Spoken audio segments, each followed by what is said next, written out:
Hello, everybody. Hello, hello, hello.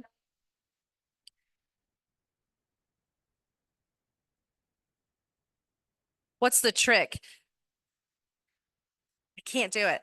I can't whistle. Hello, everybody. Welcome. Welcome. If you'll give me your attention for just a second, we're going to go ahead and get started. I apologize. We're starting a few minutes behind because we are really squeezing this into lunch for a 16-hour CE day or whatever. So there's overflow seating. If you can't find a seat, there's some seating in the main boardroom there, and they are watching us on Zoom.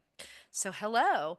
Thank you. I'm Mary Catherine King. I am the current vice chair of the Charlottesville Area Association of Realtors Foundation.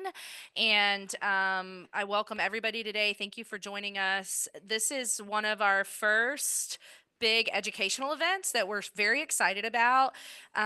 Today we are hosting Stacy Pethia from Albemarle County, and she is the Assistant Director of Housing at Albemarle County. She previously ran the housing, she was the housing policy manager there, and before that, she was the housing coordinator for the city of Charlottesville. Stacy holds a PhD in urban regeneration policy. There you go, from the University of Birmingham. And she is someone that I was lucky enough to meet, maybe 5 more plus years ago when I was a member of the Pat Jensen Leadership Academy, and we did our very first capstone project on affordable housing. And Stacy was one of our main resources. She was at the city at the time, and taught me at the time everything I know now about affordable housing and all the players and how complicated it is and how it takes a village and lots of different income streams and lots of different options. And so recently, we had the privilege of seeing a presentation that she presents related to the needs specifically in Albemarle County and what Albemarle County is trying to do in benefit support of affordable housing locally. So thank you, Stacy, and I'll turn it over to her.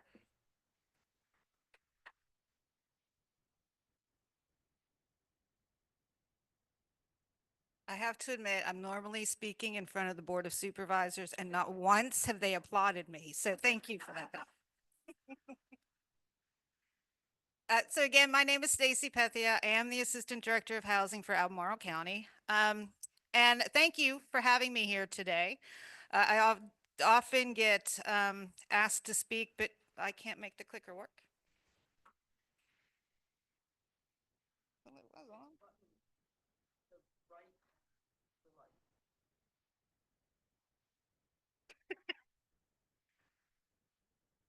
You are not required to be technologically efficient when you're in housing. It worked earlier.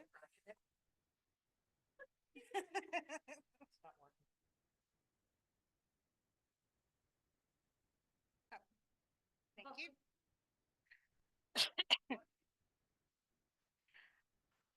I do get asked to come and speak about affordable housing in various places. Rarely is it because someone came and watched a presentation I give to county committees. So thank you, MK, for thinking this was great. Um, I always try to start presentations with a little bit of an explanation about what we mean by affordable housing and how we measure it, just to sort of set the stage so everyone understands later what I'm talking about when what the county is trying to do. And so it's really kind of laying out what we're going to talk about today. I'm going to try to talk as little as possible. I think questions and answers are the better way to go. But unless you have some background, you don't really know what questions to ask. And so really thinking about affordable housing, what do we mean by that? It is really housing you can afford with the income you have. The U.S. Department of Housing and Urban Development, otherwise known as HUD, recommends housing costs no more than 30% of gross household income. And for renters, that includes their monthly rent and the utilities they pay. And for homeowners, that's your mortgage payment, taxes, insurance, and your utilities. So whatever you put towards your housing costs, that should be no more than 30% of your income. And that 30% standard was really established in 1981. Before that, it was 20% of your income. Before that, beginning in 1937, it was that your income should be no more than 5 or 6 times your housing costs. So it's changed over the years. but been pretty solid at 30% since 1981. Um, there's various ways that we measure affordability. One of those is looking at the fair market rent. The fair market rent, again, is set by HUD every year, and is really measuring the cost it rents, what it would cost to rent a modest apartment. So nothing too fancy. They're not looking for marble countertops or any of that. It's really just a decent, safe, dry apartment or home. And the rents for this year are, $17.29 a month for a two-bedroom apartment, and so that would be the rent and utilities included. And if you compare that to what the market rents were in April of this year, and this information comes from Zumper, we had to pick something, so we just choose Zumper to use moving forward. That compares to a two-bedroom rent of $18.90 a month. So there's a big gap between what is affordable and what the rents are in our area. Another way to measure affordability is to look at the housing wage. The housing wage represents the hourly wage a full-time worker must earn in order to afford to rent a modest two-bedroom apartment at that $17.29 a month that HUD states for our area. Right now, an individual, it's easiest to talk about individuals here, would need to earn $33.25 per hour just to rent a two-bedroom apartment at the $17.29 a month. Or and looking at wage data, about 25% of workers in the county cannot afford to rent an apartment here. If you're thinking about people who earn minimum wage of, I believe it's $12.41 an hour now, they would need to work 107 hours a week in order to afford a two-bedroom apartment. So that's a pretty big gap between what our local people earn and what they have to pay for rent. Who lives in affordable housing? There's always a big discussion about that. It really looks at low and moderate income households. Low income households are households that have incomes that are 50% of or less of area median income. And for a single person, that would be, or looking at a household, that would be about $44,000 a year. Up to 80% AMI, which is moderate income, and that comes out to be about $70,448 for a single person. What we think of when we think about affordable housing is really that 80% of area median income and below. So that category right there, that's really everyone who fits into affordable housing category. Another thing HUD does for us is set an area median income every year. Now this covers our metropolitan statistical area. So that would be the city of Charlottesville, the counties of Albemarle, Greene, Fluvanna, and Nelson. As of April 1st, our area median income is $125,800. So for a household of four, they have to adjust the income from that median income to make sure that everyone sort of has the same amount of income in each category. For a family of four at 80% of area median income, that's $100,650 a year. That if you earn that as a household, you qualify for affordable housing. So that's a big gap. That's a big jump from what it used to be. And so you can imagine if you are a young family and you are earning six-figure salary, you would expect to be able to purchase a home. And it's really hard for anybody in Charlottesville to do that. Looking at area median income by occupations is just to give an example of who lives or who qualifies for affordable housing. I mean, you have at the very lowest end your ushers and your seniors living on fixed incomes, all the way up to special education teachers, building inspectors, police officers in that 80% AMI category. So really, it's all of the people that we rely on every day to help us out, to keep us safe, to take care of our kids, to do our dry cleaning. And so more expensive housing becomes, the more these individuals and households need to move away. It becomes more difficult for businesses to find employees, and so businesses will close, and it's difficult to attract economic development to an area. In 2019, the Regional Housing Partnership and Thomas Jefferson Planning District Commission commissioned a housing needs assessment for the Planning District 10, which, if I remember correctly, is the city of Charlottesville, Albemarle, Fluvanna, Greene, Nelson, and Louisa counties, I think. And so what they looked at was how many households in our area are at different income levels. So you can see that the majority of our households really, they have incomes that are higher, but a little under half of our households have incomes greater than $125,800. And the rest have incomes that fall below that number. We have a large, about 20% of our households, sorry, I forgot my math and I didn't make notes, so I'm running through my head.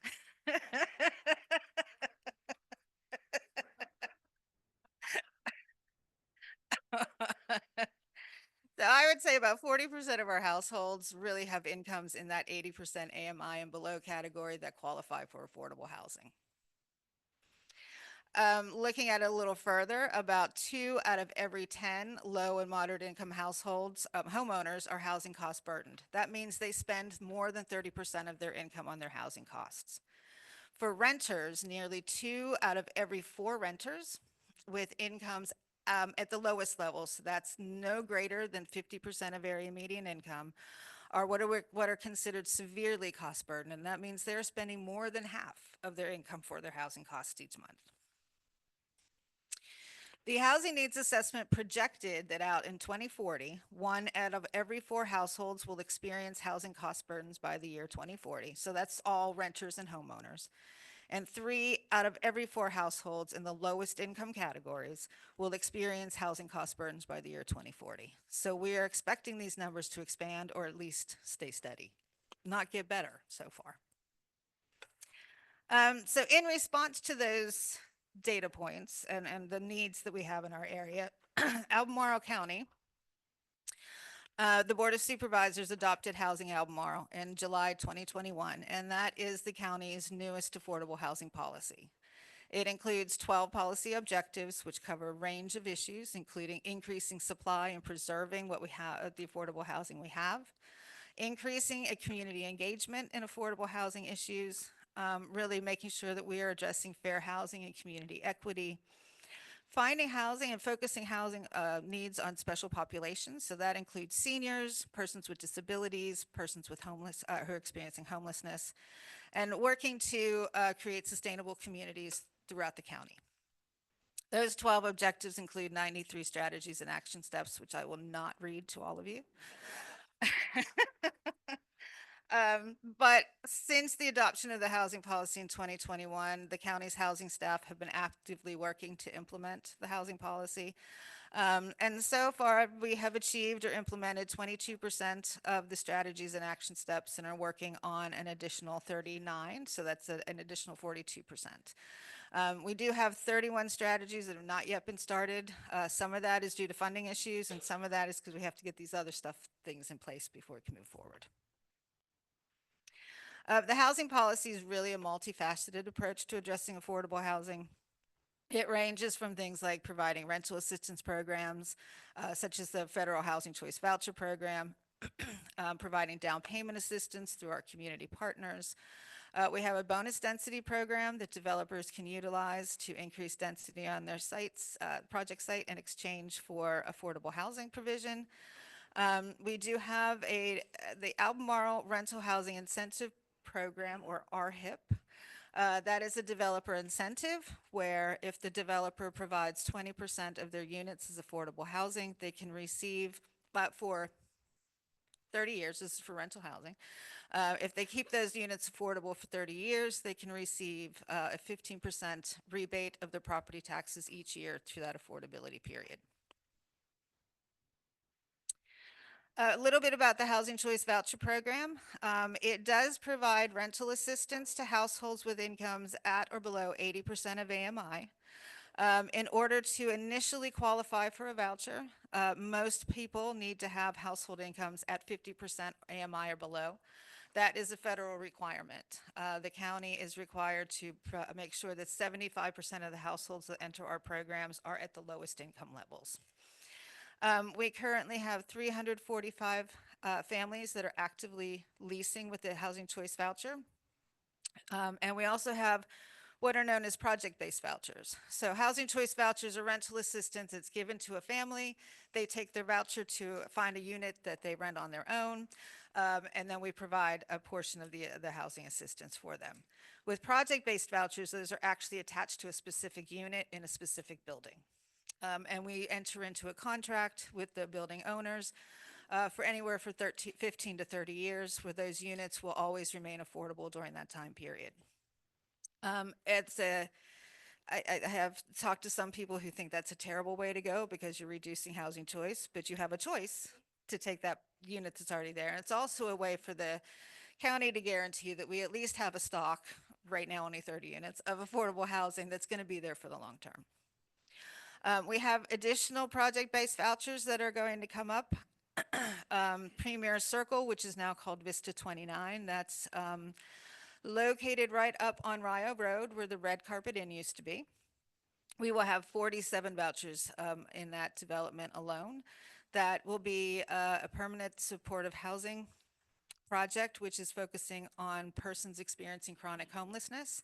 So making sure that we are able to provide those units for 30 years is really helpful.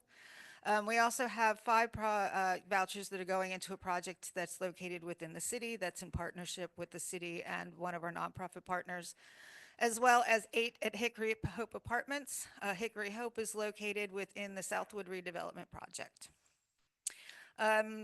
Just a little information about our program participants. 28% of the households in our program include a member with a disability. 30% of program participants are seniors, so they're age 62 or older. And the average household income of our program participants is a little over $19,000 a year. We also have what are called special purpose vouchers, and these are targeted towards specific types of people and households. We have what are called mainstream vouchers. These are to provide assistance to non-elderly persons with disabilities. It could be anybody in the family that has a disability, does not need to be the household head. We also have what are known as family unification vouchers, and these assist families who are really struggling to either hang on to their children that are in their care due to a bad housing situation, or if their children or child has been in foster care for an extended period of time and the only thing keeping them from getting the children back is not having a stable housing situation, we can provide those vouchers. The voucher program typically works with a waiting list period, so you apply to the waiting list, and when a voucher becomes available, you're issued one. The family unification vouchers are different. We have to partner directly with the county's Department of Social Services for those referrals. A little bit more about housing for special populations. We have several projects within the county that do that, targeted to specific groups, mostly seniors. Although the HUD likes to put seniors and people with disabilities of any age together. I'm not sure why that's a great idea, but it's what happens. And also persons with disabilities and homeless youth. Those include Scottsville School in Scottsville, obviously. Crozet Meadows, which is a senior community in Crozet. Woods Edge Apartments, which is right around the mall area. And again, Vista 29, which is that's permanent supportive housing. If any of you are familiar with I forgot what it was called. It's on 4th and Preston. There's an apartment building there that was built by the city and the crossings. Thank you. It's the same type of project as that, but it will be in the county instead of the city. The county since 2019 has had an affordable housing fund. It used to be called that, the affordable house. It just was the housing fund. And people got confused between that. And we also call our housing choice voucher program in the budget, the housing assistance fund. It got a bit confusing. So we recently changed it to the Affordable Housing Investment Fund, or AHIF. Between 2020, fiscal year 2020 and fiscal year 2024, the county invested almost $18 million in affordable housing through that fund.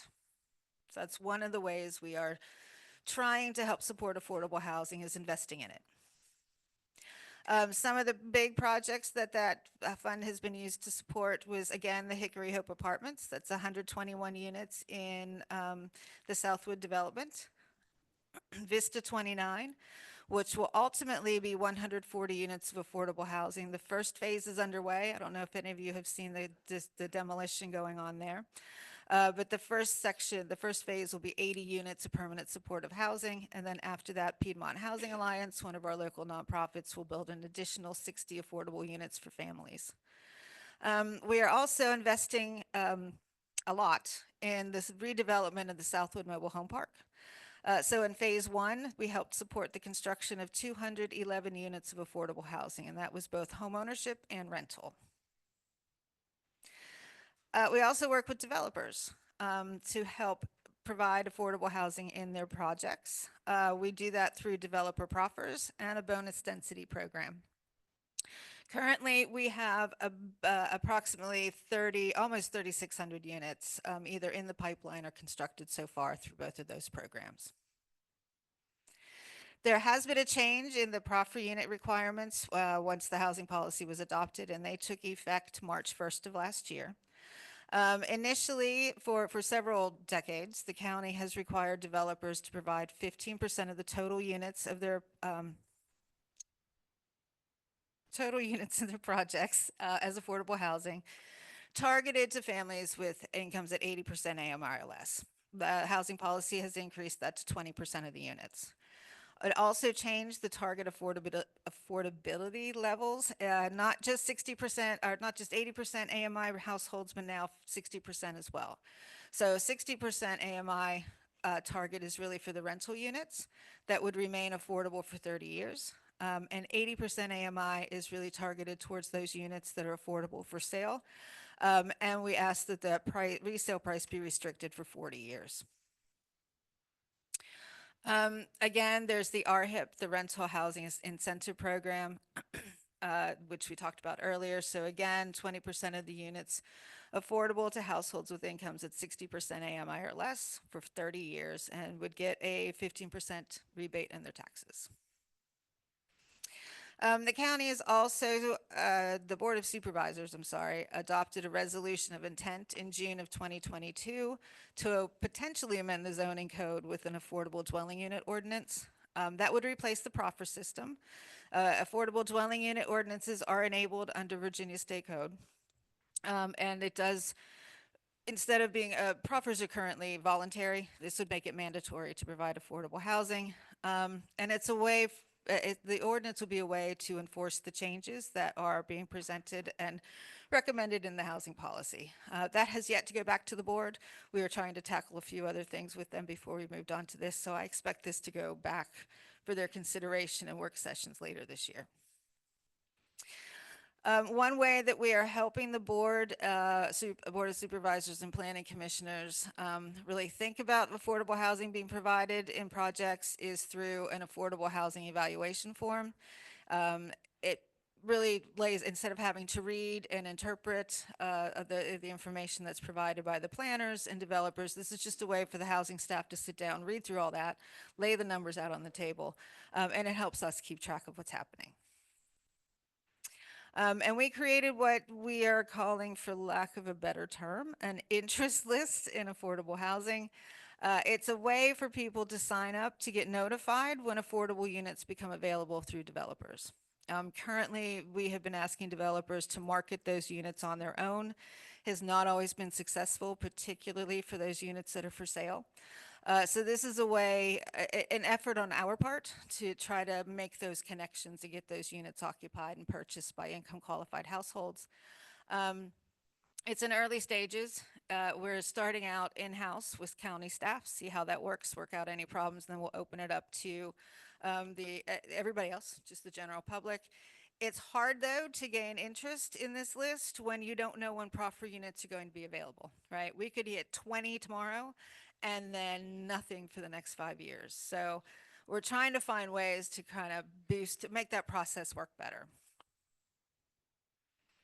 And finally, there has been some interest among several of our Board of Supervisors for transforming the Affordable Housing Investment Fund into a housing trust fund.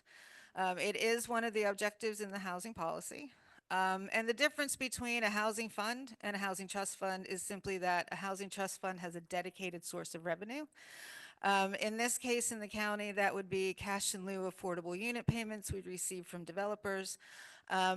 as well as potentially a portion of an increase in property taxes. So for the fiscal year 2026 county budget, there is a proposal to increase the real property tax by 4 cents. Um, 0.4 cents of that 4 cents would go towards the housing fund, which in 2025 would give the housing fund $1.2 million. The funds would be distributed through an annual competitive application process. Right now, it's kind of first come, first serve. We've been slowly working our way towards being able to make better judgments and compare what's coming in, but there are limited funds. If we have one person that comes in and has a great project, we think, for $5 million, and that's what we have in the housing fund, and we give that to them, the next project that comes in that could potentially be better would be stuck with nothing. So annual competitive process, application process allows us to evaluate everything at the same time and make some judgments that way.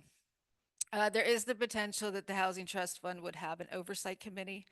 Part of their responsibility would be to evaluate the applications that come in every year. That would they would score them, make those recommendations, and those would be taken to the Board of Supervisors for approval. And that was a really quick tour of what the county's doing. I wanted to make sure you guys had time for questions. Cliff.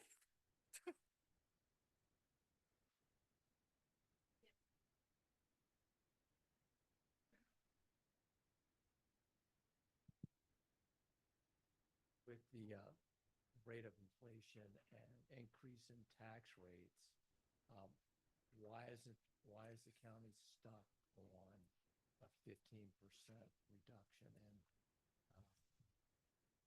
tax assessment? Why not 50% or 75%?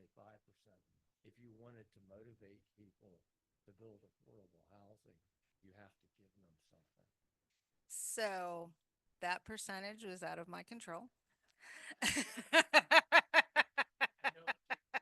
know the county and the city, I've been working in this for years now, and you look at the city's zoning ordinance, you look at the zoning ordinance in the county, which actually 30% of UVA's workforce migrates away from the community, and it's all zoning based, and basically the zoning aesthetics, if you hear that. So if you really want to do something, you can't, um, there's a heavy reliance on LIHTC, OPM. That's great, but it doesn't attack the core issues that need to be addressed. So I would encourage you to talk to the supervisors, the planning commissioners. So I can make recommendations all day long, but I'm not in control of either of those things. So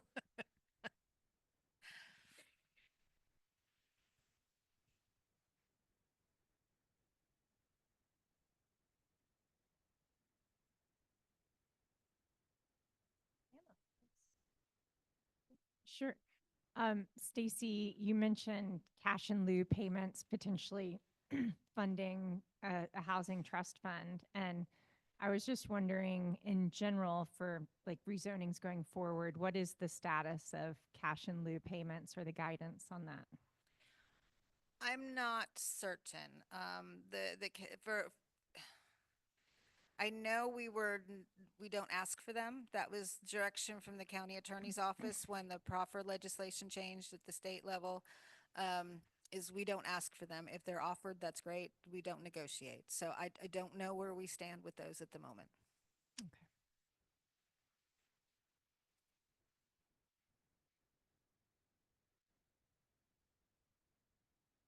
Good afternoon. My name is Peter McFerrin. I'm a realtor with Howard Hanna. I'm also a Hispanic from Latin America and a member of the board of the CAAR Foundation. And most of my clients are Hispanics. And there are several big issues that are affecting the affordability of the community now. I have clients say, why should I buy a home if I might be out of the country and they might put me on a plane and take me out? So that's an issue that's affecting a lot of people here. ICE people have already gone into Southwood and are checking people out there that they can deport. So that is a big concern. But in terms of the clients that I've been working with, one of the big issues is qualifying for financing. And I've found that many of my clients have tax IDs. They're not residents, but there are now options, thank God, for those that have tax IDs. And I think that's something that has to be strengthened so that there are more opportunities. So you don't have to put 15 or 20% down if you have a tax ID, and you can get some of the breaks that are available for those who are residents. And there are people who've been here 15, 20, 30 years and have $50,000 to invest, but because of the limitations of their legal status, they're severely limited in what they can do. Another big issue is credit scores and the advice that's needed so people can improve their credit score so they can qualify. And I'm amazed at the number of people who don't even have a credit card and they need advice on how to set one up and then get the credit score moving. So these, I think, are very important issues related to what you're trying to do, but this is what's being felt on the ground with the community members themselves. Another question is, how are the cutbacks that have been taking place? And I understand that Habitat and Piedmont have been affected. I worked with Habitat for 2 years when we were getting Southwood up and running, so I'm very much plugged into what was happening there. And the concern is, well, will there be resources available, at least at the federal level, to support what you're doing here on a county level? That's a great question, and I don't have any great answers for that. We're still looking and waiting to see what happens. So far, housing-wise in the county, we have not yet been affected. We can see a big potential impact on the Housing Choice Voucher Program. There are potential cuts coming to that, even in the budget continuing resolution. I believe that that's decreased the funding that's available to housing choice voucher programs through the end of this calendar year. We don't know what the cuts are going to do, the staffing cuts at HUD. There are, we hear that they're going to cut the staff there by 50%. That's going to make it more difficult for us to be able to do our jobs, simply because they're hard to get they're hard to get a hold of now because they're so busy. And you cut the number of people that work in that agency by 50%, and we're never going to be able to get anything done. It's going to slow payments down for landlords to get their rent payments. I mean, the money that comes to us, and to be able to send it back out, which will decrease the number of landlords willing to work with the program. We just don't know how bad it's going to be yet. We have been keeping an eye out and talking with the local nonprofits like Habitat and PHA to see where we may be able to step in if we can. It's all sort of, we don't have any good answers yet. It's kind of day by day at this point. It's been frustrating. I just want to say quickly to anyone who's sitting in the overflow room, if you have a question, feel free to pop over and I'll give you the microphone. So does Albemarle County have anything like Fluvanna just did with the subsidized apartments? I know you have vouchers, but Fluvanna's got that whole apartment complex that you have to be between 32 and 93,000 income. They're beautiful. And does Albemarle have anything like that? We do. We work with community partners for that. So Piedmont Housing Alliance, we work with them. Virginia Supportive Housing, which is now, they're now called Support Works Housing, that are building they built the crossings at 4th and Preston. They're the ones building Vista 29 units. So we really, the county itself cannot be a developer, so we have to rely on other organizations to do that. But that's part of what the Housing Fund is for, so that we can help support, particularly filling in any gaps in funding. We don't have enough money to fund an entire project.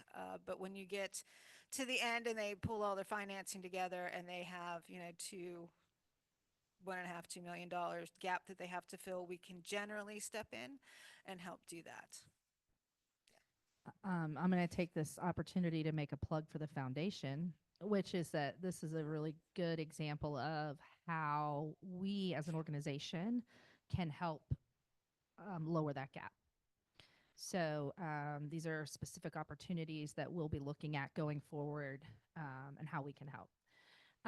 Stacy, would you talk a little bit about, and I know, presentation can't go on forever, but when you were talking about the housing choice vouchers in Albemarle County, there was a figure on your presentation about, I think it was like 385 or something like that, somewhere in there, current residents in the county. 345. There you go. That's it.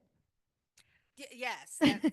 What's the wait? What's the wait? What's the wait list look like?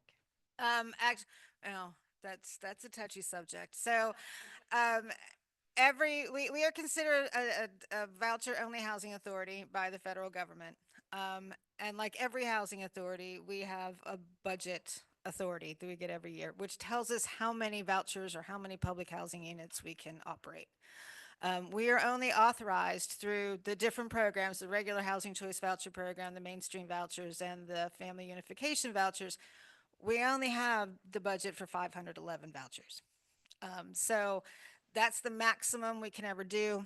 The housing choice vouchers themselves, the regular ones, we are capped at those. In order to expand the program, we would need to apply for those special purpose vouchers when they come up. The one we have not been able to apply for yet has been the VASH vouchers, which are specifically for homeless veterans. We don't have any of those yet. But our new program manager used to run the homeless services programs in the county, so we're hoping we can use him to get some VASH vouchers. But that's why we only have so much money. The waiting list had been operating. We were opening it every year. We would select about 800 families or applicants from that list through a random lottery drawing that would be placed on the waiting list, because we can get through 800 people in about 2 years. So the waiting list used to be 2 years. However, late last year, probably around November, December, HUD, the way the budget works, HUD always hangs on to 20% of our annual budget authority in a HUD held reserve. They took money back from every housing authority across the country, because and redistributed. So so many agencies across the country, housing authorities, had over expended their budget simply because the rents had increased so much. They didn't have enough money to keep people already housed that they've been housing for years that way. So we are not able to issue any vouchers at the moment. We've had to stop. So I mean, it happened right after we put 800 people on our waiting list, and now we have to say sorry. Right. So you said that you bring about 800 people in the lottery form to the 800. How many people apply for that lottery? Oh, that's a good question. I think last September we probably had about 1,200 people. And then not all 800 people who make it to the lottery, through the lottery onto the waiting list, actually ultimately qualify for a voucher. We have to do criminal background checks. We have to check and make sure that they don't owe money to a landlord somewhere. There's all kinds of reasons they may not actually qualify for the voucher. So just getting to the waiting list is the first step, and you hope you get to the next stage. And then once they get that, only about 25% to 30% of the households that actually receive a voucher are able to use it to rent an apartment.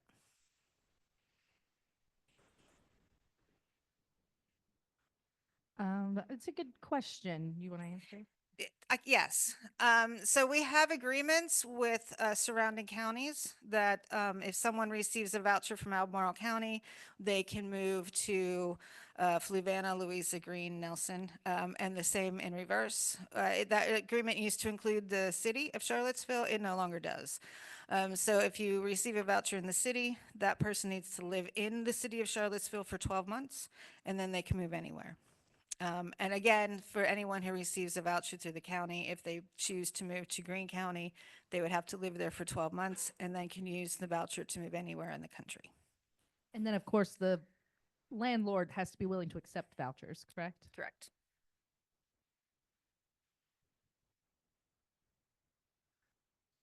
Any zoning changes, um, that are being discussed that might create more opportunities for affordable units?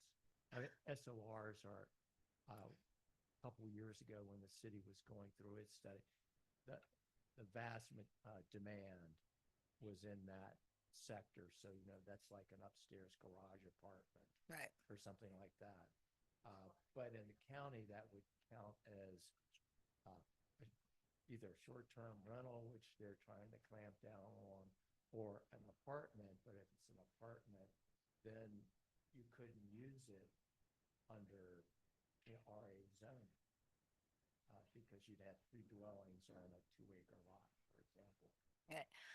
I don't know what's happening with the zoning code rewrite. I believe the plan is for the board to adopt the new comprehensive plan. And that's going through, I think, the final stages now. There's work sessions all the time. There's one coming up on housing next month, I believe on May 7th, I think. And then after that, the zoning code will be amended in order to basically match what's in the comprehensive plan. Right now, they're out of whack. They don't work together.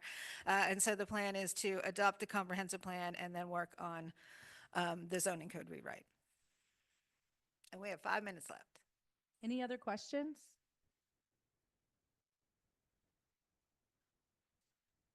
That's okay.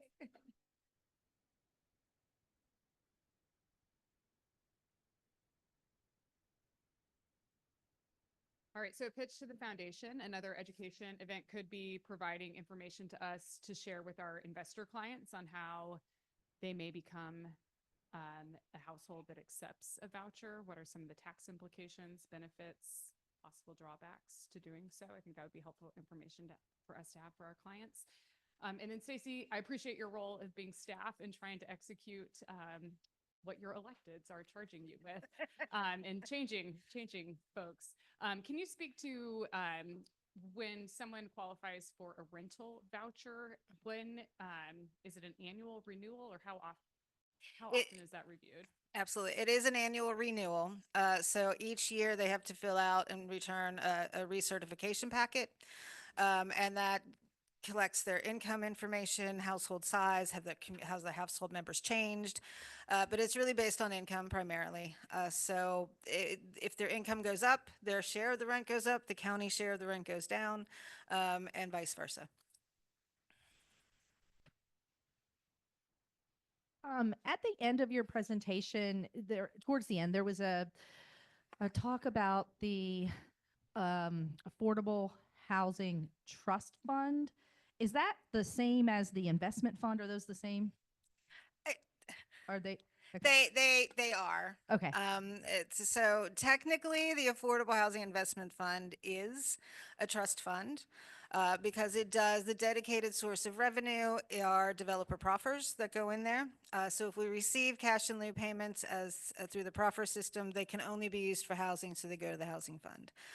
It's just never been called a trust fund. Okay. But it's one fund. There aren't two. Correct. There will only be one fund. And you said, I think, that the current balance was somewhere around 3 million, and the county's current budget, which they're probably going to adopt this week, I think, is going to raise your taxes if you live in the county just slightly, and some of that raise has been set aside specifically for the fund, but it's only going to add about 1.25 million, I think, is the answer. For folks in the room who don't read the local news on this, there were a lot of organizations, including the foundation, who wrote a letter to the county asking for a $10 million contribution this year in the budget in 2026. So they are meeting a very small portion of what was requested by people who work in this arena. And I appreciate that. Yeah. Okay. We have time for, maybe 2 more questions. I can share them. Absolutely. Okay. I think you already have them. Right. Yeah. How long does it take to get a property into the program? I've had an issue. I rent properties out in Fluvanna, and I've had issues where it takes so long to get the inspections, to get the approval, that I've got 30 people that want to rent it. Right. And it just doesn't work out. and I wish I could get it into the program, but I've got to collect rent too. Oh, absolutely. So for the county, it used to be less than a week from the time someone submitted a request for tenancy approval until we were able to execute the lease. Now, we had some changes that occurred before I got before I became in charge, basically. That kind of slowed things down a bit. So we're making some changes to try to get back to that speedier process. All right. Thank you, Stacy. Well, We thank you. really Thank you for having appreciate me. it. And I'll just say that, you know, just to sort of reframe here, Stacy works for Albemarle County. The foundation has the ability to support affordable housing measures in the entire CAAR footprint. So if you're interested in learning more about the foundation and some of the efforts that we're trying to make and how we're trying to get involved, please see a board member who's currently raising their hand. Thank you so much, everybody. Thank you for your time.